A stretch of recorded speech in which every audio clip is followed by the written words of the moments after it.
It's time for another double review here on the channel. We have two games that deal with dreams and sleeping, but in two very different solutions.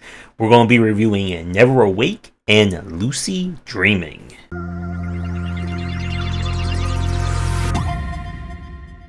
Neverawake is a shmup or more bullet hell shooter where a girl has fallen into a coma. In order to wake her up, well, we are going to have to battle through her nightmares, and boy does she have some nightmares we're going to be going through here. Each one of the game's 7 worlds has a collection of stages. Your most common goal is to fill up your soul meter. That's that 46% you see at the top of the screen. Killing enemies or hurting bosses will gain souls. Get to 100% and you'll win the level. Now, the level itself is on a loop. Every time it loops, the stage becomes harder. Enemies become more aggressive, they may start firing more bullets, that kind of thing. As you play through, progression comes in the form of unlocking new items that you can equip to your character. These items will let you fashion a somewhat makeshift build between a special weapon as well as a variety of passives and perks that can gain you either more soul absorption, more health, shields, that kind of thing. The art style is definitely fascinating. Some of the bosses are just crazy to look at, and there is a lot of game here. This is not a 30-minute to an hour long session. Between the multiple worlds, there's also additional bonus challenges and a quote-unquote true ending for you to go for. My main issues with this game is that the 3D perspective does make it a little bit hard sometimes, especially when things are moving and shaking, to gauge where bullets are to your character. Some of the boss fights in particular can be very difficult to fight against, and they do feel like they're kind of balanced around having certain items equipped to stand a chance, especially the faster dash recovery to allow you to quickly dash and use iframes to get around hits. So a lot of this game is on the easy side, but then when it gets hard, it gets very hard. And if you want to see everything, you're going to have to attempt the game's bonus challenges.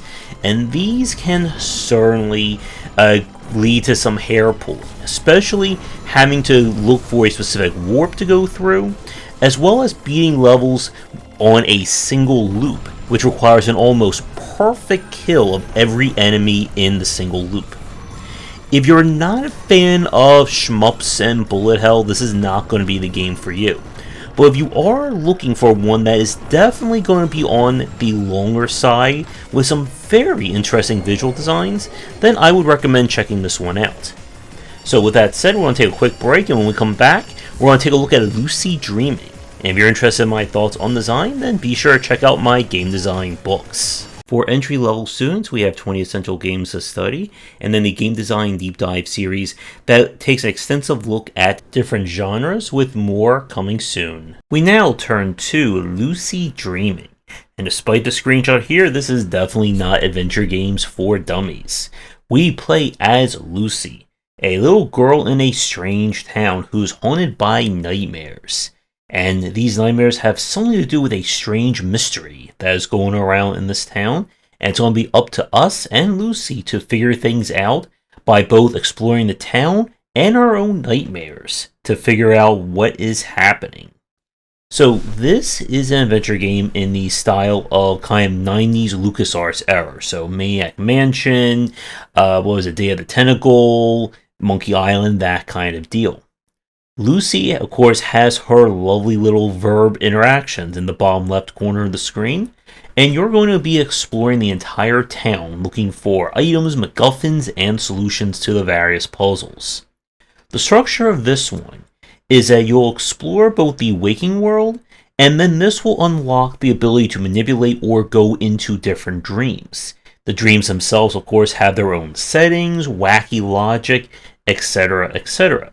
Completing the dreams will oftentimes unlock clues or things that let you progress back in the real world, and we kind of flip back and forth between the two.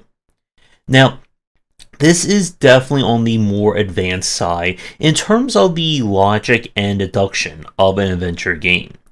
The number of areas you'll explore grows as the game goes on, and there is this habit that as you make progress, that different areas will kind of shift or characters will move around and change based on what the puzzle solutions will need. And it can be very easy to miss a clue or miss someone going from location A to location B and then wondering what you need to solve the solution. And yes, we are getting into the how do I MacGyver my way through each puzzle in terms of some of our solutions here. Now, one thing that can be annoying about Lucy Dreaming is that this is a game that solutions and clues and whatnot are heavily tied to event triggers.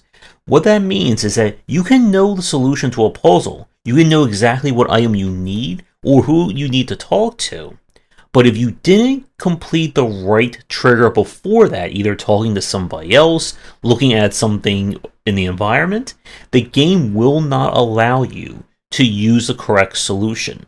And this got me stumped for a good 30 minutes where I tried to pick up an item, Lucy said that wasn't important, but then after I went somewhere else, that item did become important, but because she already turned that down, I thought that it wasn't going to be needed anymore. And then I spent 30 minutes trying to examine every single thing in the world, trying to figure out why the solution wasn't working. And as the number of environments opens up, and the number of permutations you can have of your dreams, this can lead to some frustrating back and forth between the real world, the dream world, and so on.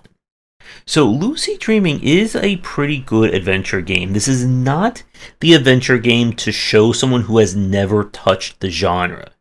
But if you're a fan of some very dry and weird humor, as well as a challenging take on a variety of puzzles, I would recommend playing Lucy Dreaming.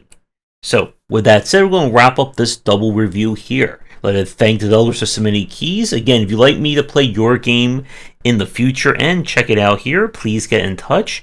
Be sure to check out the Discord and Patreon link down below. Do all that liking, subscribing, and commenting. And come back for daily discussions on game design here and on game wisdom, where some of the art and science of games.